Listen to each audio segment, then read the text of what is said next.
Ouvrons notre Bible au livre de 2 Samuel 16. 2 Samuel 16. La malédiction de David accomplie. La malédiction de David accomplie. 2 Samuel 16, verset 1 à 4. Le mensonge de Ziba. David et ses partisans viennent de passer au sommet du mont des Olives. Là, il est rencontré par Ziba, le serviteur du fils boiteux de Jonathan, Mephibosheth, petit-fils de Saul, que David avait restauré dans ses biens, dans son héritage, dans l'héritage de son père, dans 2 Samuel 9. Pour que David accomplisse son alliance avec Jonathan, il fallait trouver un héritier de Saul à qui il pouvait accorder la faveur de son amour pour Jonathan. On lui a dit au sujet de Ziba, qui était autrefois le serviteur de Saul. Ziba fut convoqué et informa David au sujet de Mephibosheth. Lorsque David amena Mephibosheth dans son foyer pour manger sur sa table tous les jours, il avait également restauré à Mephibosheth tout ce qui lui revenait comme héritier de Saul et de Jonathan. David avait également nommé Ziba et sa famille pour servir Mephibosheth comme ses serviteurs, comme il l'avait fait avant la mort de Saul. Ziba vint donc à la rencontre de David dès qu'ils avaient traversé le mont des Oliviers, avec des provisions pour le voyage devant le roi.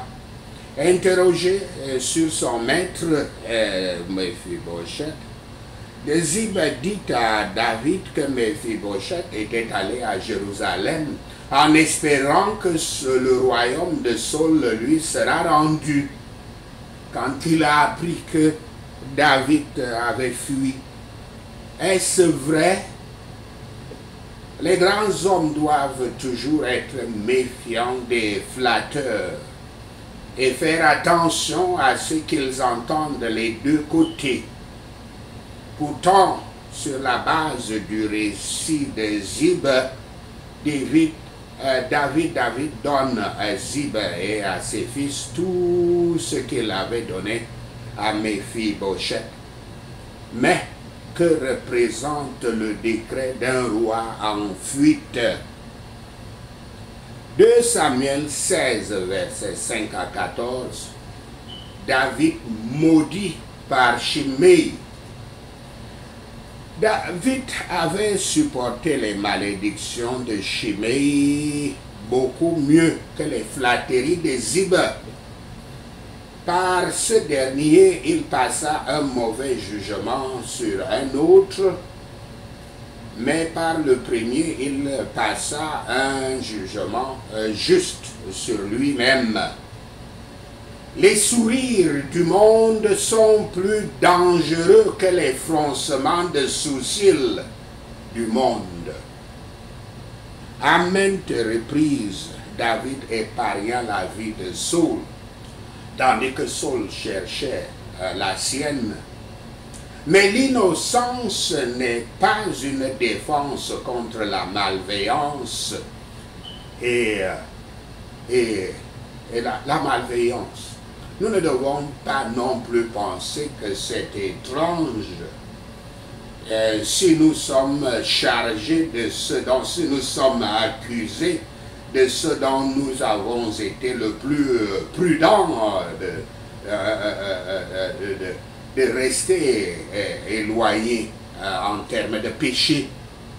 Il est bon pour nous que les hommes ne soient pas nos juges, mais plutôt que ce soit le Christ dont le jugement est conforme à la vérité. Voyez comment David était sous cet abus, que cela nous rappelle le Christ qui pria pour ceux qu'il avait qu'il avait blessés et torturés et crucifiés. Un esprit humble transformera les reproches en réprimandes et s'abstiendra d'eux au lieu d'être provoqué par eux, les reproches, les réprimandes. David voit la main de Yahweh et se reconforte que Dieu le sauverait de son affliction. Nous pouvons compter sur Yahweh pour rembourser, pour venger si nous voulons, non seulement nos services, mais aussi nos souffrances. 2 Samuel 16, versets 15 à 23, le conseil d'Ahitophel. La fuite de David de Jérusalem entraîne certainement l'avance audacieuse d'Absalom vers la ville et sa possession de celle-ci. Une fois dans la ville, Absalom se tourne vers Ahitophel pour le conseiller de ce qu'il faut faire ensuite. Ahitophel conseille à Absalom de se déclarer symboliquement roi d'une manière qui enverra un message à David et à tout Israël. Ahitophel recommande à Absalom de prendre les 10 concubines de son père, que son père David a laissé au palais pour continuer à garder le palais, et de coucher publiquement avec elle sur le toit du palais, et certainement le même toit d'où David l'Orient Bathsheba en train de se laver nu, comme symbole, dit Ahitophel, de sa prise de possession du trône ainsi que du harem de son père.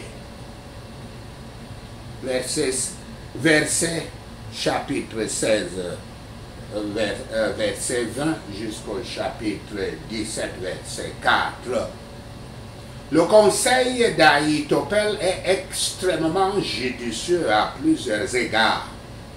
Ce conseil offre un plan d'action attrayant à Absalom. Lui, comme son père dans le passé, pouvait donc rester à la maison, loin des champs de bataille, avec ses femmes, alors qu'Ahitophel, qui serait son chef d'état-major des armées, dont Ahitophel et son armée seraient en guerre contre David. Absalom peut rapidement entrer en possession du trône, mais sans les dangers ou les inconvénients d'entrer dans les batailles. Comme incitation supplémentaire, Absalom peut jouir des femmes de David d'une manière qui serait rapportée à David et faire mal et humilier son père. Selon le plan d'Ahitophel, seul David, l'ennemi réel d'Absalom, serait tué. Avec son conseil maléfique exigeant que la prise du harem d'un roi soit un symbole de la prise du trône, Ahitophel était assuré que la maison de David deviendrait un objet de moquerie pour toutes les nations. Rappelez-vous que Bathsheba, la femme avec laquelle David avait commis un adultère, était la fille du puissant guerrier Eliam et la petite fille d'Ahitophel. que David avait d'abord vu se baigner du toit pendant qu'il restait à la maison, loin des champs de bataille. Les conseillers les plus sages de cette époque étaient en Israël étaient Ahitophel et Hushai. Absalom se croit sûr du succès lorsqu'il a les deux conseillers. Sur eux, il s'appuie et ne voit pas le besoin de consulter l'arche de l'Alliance, bien que l'arche était là avec lui à Jérusalem. Mais les deux étaient des mauvais conseillers pour lui. Hushai ne le conseillerait jamais à Absalom d'agir sagement, car il était un espion fidèle qui travaillait pour David avec la mission de rendre ridicule les conseils d'Ahitophel, de ridiculiser les conseils d'Ahitophel. Ahitophel conseillait à Absalom de son côté d'agir méchamment, car ceux qui conseillent les hommes de pécher les conseillent certainement à leur péril, pour leur péril.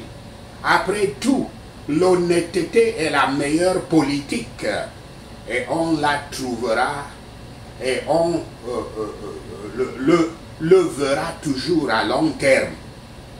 Ahitophel donna un conseil méchant à Absalom pour se rendre tellement odieux devant son père, envers son père, qu'il ne serait jamais réconcilié avec lui. Cette politique maudite, cette politique de malédiction venait du diable. Quelle ruine désespérée est le cœur humain. Le cœur humain est tortueux par-dessus tout et il est méchant. Qui peut le connaître, comme c'est une citation de Jérémie 17, verset 9.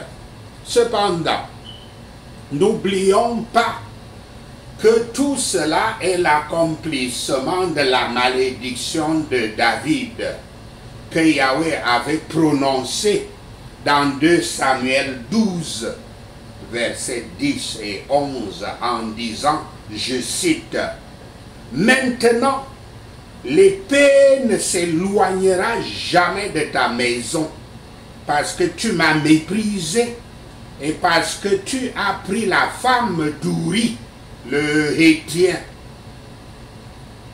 pour en faire ta femme. Ainsi parle Yahweh. Voici, je vais faire sortir de ta maison le malheur contre toi, et je vais prendre sous tes yeux tes propres femmes pour les donner à un autre, qui couchera avec elle à la vue de ce soleil. » Fin de citation. Sachez cela, et le Seigneur Yahweh vous bénira. Cela, c'était la malédiction de David. Prenons ces points de prière. Je soupçonnerai toujours les flatteurs. Je serai prudent d'entendre les deux côtés et le Saint-Esprit avant de décider au nom de Yahshua le Messie. Parce que le Christ est la lumière qui habite en moi, vous, ces ténèbres des mensonges et des ragots, je vous chasse avec la lumière de Dieu au nom de Yahshua le Messie. Je porterai les malédictions de mon ennemi et Yahweh me passera un jugement juste au nom de Yahshua.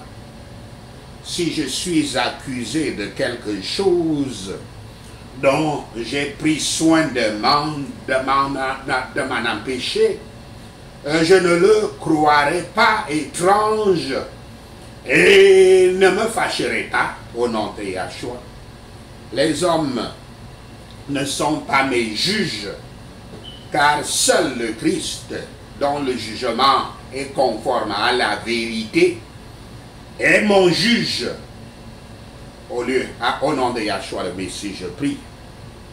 Au lieu d'être provoqué, je transformerai toujours mes accusations en reproches et je tirerai d'eux le bien au nom de Yahshua. Père Yahweh, apporte du bien de mes afflictions au nom de Yahshua. Seigneur Yahweh, rembourse non seulement mes services, venge aussi mes souffrances au nom de Yahshua. Tous les pouvoirs qui me privent de mon trône, Père Yahweh, donne de mauvais conseillers, donne-leur des mauvais conseillers, amène-les à la ruine au nom de Yahshua. Quiconque essaie de me blesser et de m'humilier, Père Yahweh, retourne leurs mots contre eux-mêmes au nom de Yahshua. Vous, ces mauvais conseillers autour de moi, je ne suis pas votre candidat. Sortez de ma vie au nom de Yahshua. Quiconque me conseille d'agir méchamment, je me sépare de toi au nom de Yahshua. Toi, ce conseiller malveillant, qui me conseille de pécher pour me faire du mal, je rends ton mal contre toi-même au nom de Yahshua. Le cœur de l'homme est désespérément méchant. Je ne crois pas au cœur de l'homme au nom de Yahshua. Je fais confiance à la parole de Dieu seulement. Merci Seigneur.